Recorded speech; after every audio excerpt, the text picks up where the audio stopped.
In this video, we embark on an extraordinary journey into the realm of the Spartacus series, where we encounter remarkable gladiators who possess the skill, determination, and raw power to conquer the seemingly unbeatable Theokoles, the shadow of death.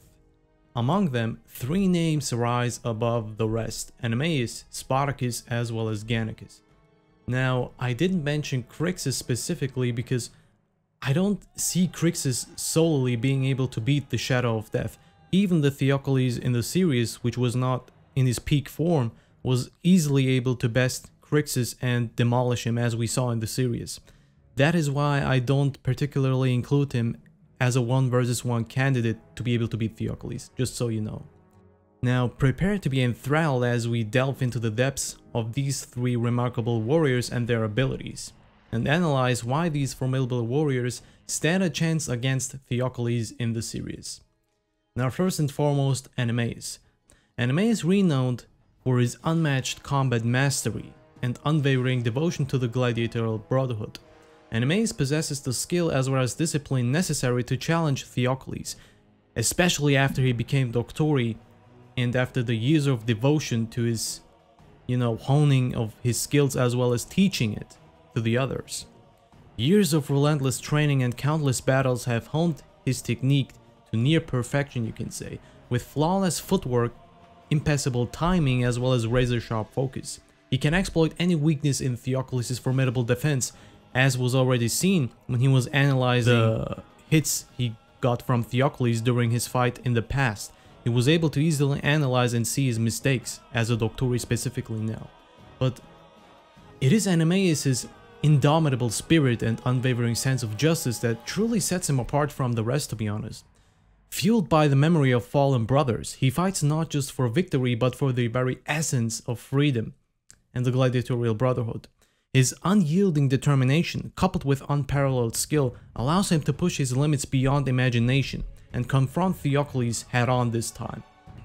Now, in the past, he lost to Theokoles, but that true peak form of Theokoles, which nobody could beat, not even Spartacus.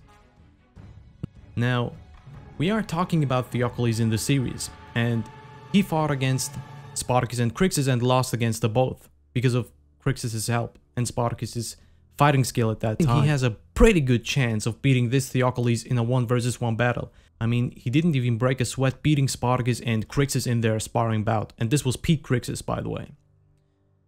Second, we have Spartacus, the embodiment of defiance, resilience, and unwavering courage.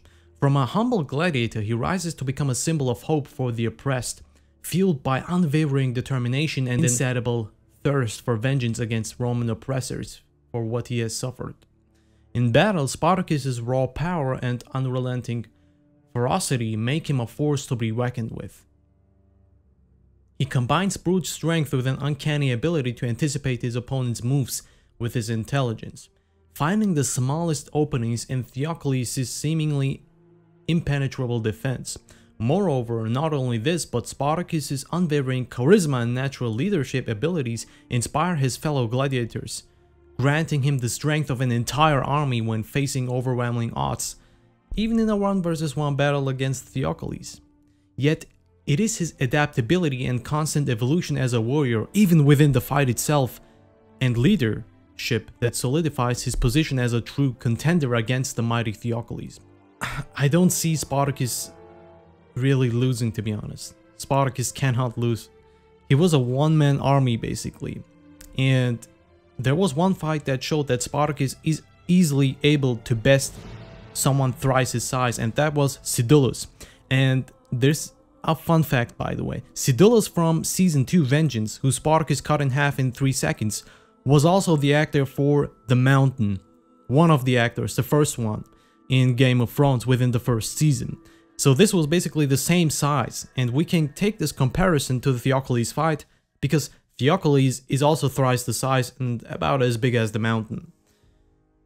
And yeah, I think this should already give you the conclusion. Spartacus, of course, has a chance to lose. There's not a 100% guaranteed winning chance, but he has a pretty high chance to beat the Theokoles in the series, in my opinion, when even Crixus and Spartacus were able to beat him, whereas Spartacus was nowhere near his level he is now. Number 3, Gannicus. the god of the arena. Lastly, we encounter Gannicus, the charismatic and unpredictable warrior known as the god of the arena, with a unique blend of exceptional skill and agility and showmanship.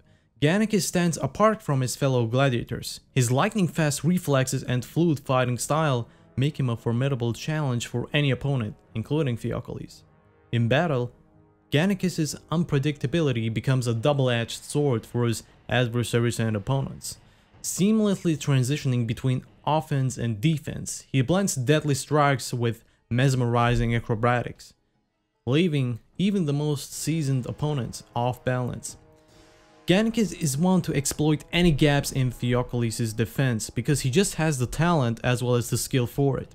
He turns the Shadow of Death's formidable strength against him. Additionally, Gannicus possesses a keen intellect that allows him to analyze his opponents with precision. Not as much as Spartacus, but still in a very high manner. And for the fact that he lacks the intellect of Spartacus in battle, he has the skill necessary to fill that gap against Theokoles. That is what I want to say. He's not merely a master of physical combat, but also a cunning strategist when it comes to fighting skill and fighting itself. Gannicus would surely understand that defeating Theokoles requires more than raw strength, and certainly more training. He would exploit his weaknesses and seize opportunities. Gannicus was shown with two formidable feats to be able to stand at the top. Number one, he fought fucking blindfolded and won that fight. This was the most skill-worthy battle shown in the entire series. Nothing comes close, not even beating the Shadow of Death. I mean, fucking fighting blindfolded. It speaks for itself to the man. Number two was when he was beating Kerberos. He was able to defend against Kerberos, a man thrice his size, and easily cut off his face with all the strength gathered at the end of Gods of the Arena. These two feats make him a worthy contender in this epic clash. Now, what is the conclusion of this whole thing? Each of these gladiators bring distinctive strengths in the arena, making them formidable opponents for Theokoles, for the matter of fact. Animeus' unwavering discipline, Spartacus' indomitable spirit and skill, and Gannicus' unmatched agility and intellect, as well as skill, make the prime candidates to take on Theokoles. Now, each of these three, of course, has a chance of getting beat by Theokoles. None of them have a 100% guaranteed chance. But seeing how Animeus was able to easily beat the Spartacus and Crixus, Pete Crixus by the way again, who fought against Theokoles in the series and able to win, even though they used the trick, Spartacus was still able to hold his ground against that Theokoles for a little while before Crixus aided him with the helmet. This speaks for itself. And Animeus, he was just another beast, man. I think Animeus would be able to beat the Shadow of Death in the series. Coming to Gannicus. Gannicus has a high chance of beating someone like Theokoles. And Gannicus hasn't encountered someone as strong as Theokoles. The strongest he had was Spartacus in a battle. The second one was Kerberos, and the third one was the Egyptian. Other than that, he didn't really have someone as skilled as himself, aside from Spartacus and the battle they had in Vengeance. But I think Gannicus has a chance, but Animeus and Spartacus just have the higher edge in my opinion. Each three have the chance, but Animeus and Spartacus stand on top on maybe 80 to 90% chance of beating Theokoles, whereas Gannicus falls around 70 to 80 in my opinion. Just because he hasn't encountered Theokoles in the past, or someone as strong in the past.